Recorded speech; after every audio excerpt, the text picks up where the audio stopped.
One interesting thing that we learned about malaria in the survey that the students carried out with the people in the village was that people sometimes have a fatalistic view towards it, that it might be the will of God, or, you know, there's nothing you can do about it. It just is. And just as someone here might wake up in the morning and say, oh, I don't feel so good, I think I've got the flu. Well, probably they don't have influenza. It could be anything from, you know, a hangover to a cold to whatever. People there often wake up, don't feel so good, and say, I've got a touch of malaria. Well, you don't kind of have a touch of it. And if you start treating yourself for that touch and you don't have malaria, then you're just creating drug resistance, which is an incredible problem. You may have read recently that even some of the combination therapies aren't working in border areas in Cambodia. So this is a problem. You know, the good news is we have a drug. The bad news is we have a drug and people are taking it anytime they think they might have something. So that's one thing that we kind of learned in the survey. Not that we didn't know people were doing that, but to hear people actually say that.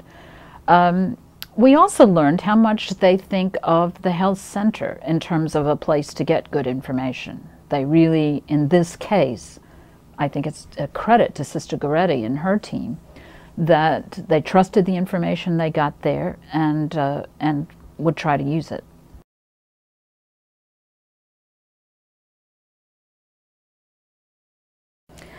The Uganda Health Communication Alliance is a group of journalists in print and radio and television who report on health. And they wanted to do a better job of that and had organized themselves loosely into an alliance, which has come to be stronger this year with a fellow from the Knight Foundation, who's down there right now with them. And they are doing seminars in which people from the ministry, people from WHO come and speak to certain topics.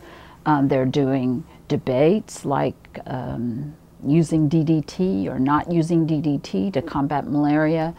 And the great thing about that Health Alliance, we did a couple of workshops with them showing them NLM databases and NIH information while we were down there. And clinicaltrials.gov, they loved even being able to see videos of surgeries on Medline Plus. You know, there's a wide variety of things that even people here don't know about. And we showed them to the folks there.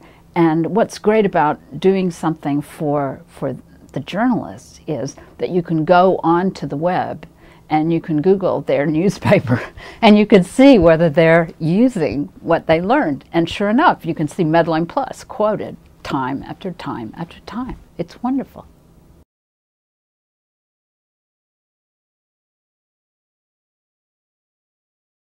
Yes, there's one on diarrhea that will soon be online.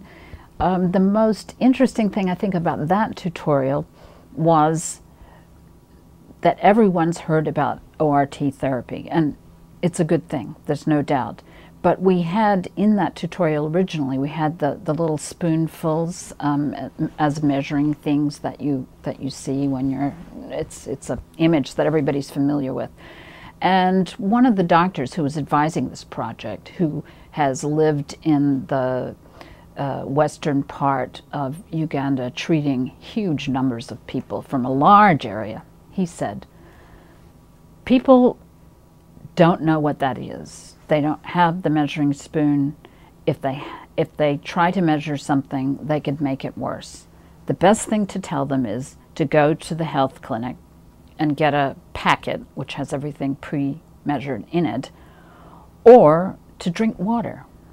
Then, of course, you get into the business of drinking water. If you're not drinking water that's been boiled, then you're making yourself worse.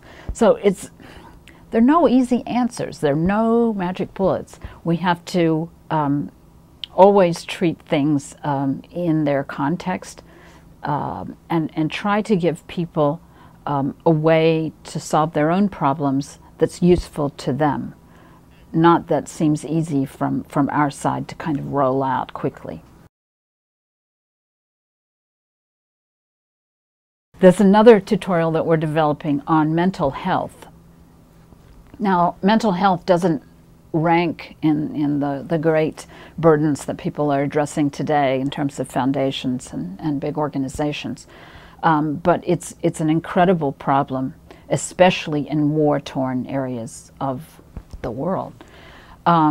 Uganda has had a war for 20 years in the north, which has now come to an end, in which adults, and worse, children, have seen things and done things that are unimaginable. So they're left with depression, many suicides, attempted suicide. All of these rates are very high there. So the idea is, with this tutorial, to create a tool for sensitizing people to mental health issues. And it's to be used by everyone from people in clinics to health workers who are actually in the village to, you know, ultimately to students who could use it with their parents.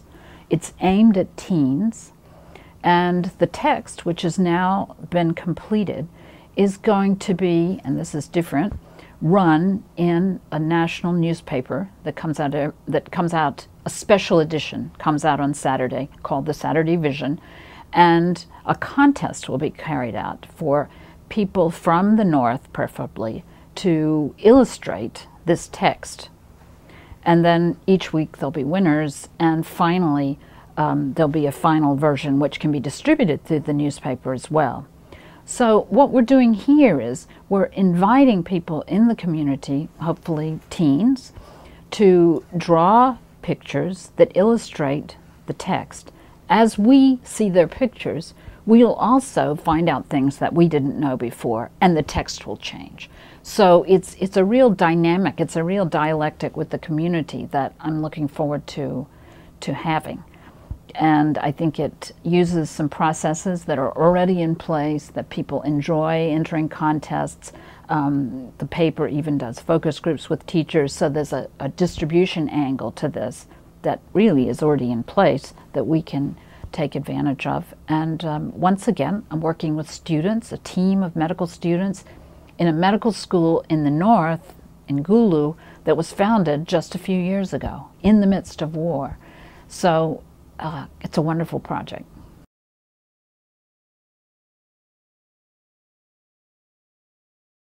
The most rewarding part, and I knew this when I went back in November for a short visit, was just being on the ground and being with people that I enjoy working with.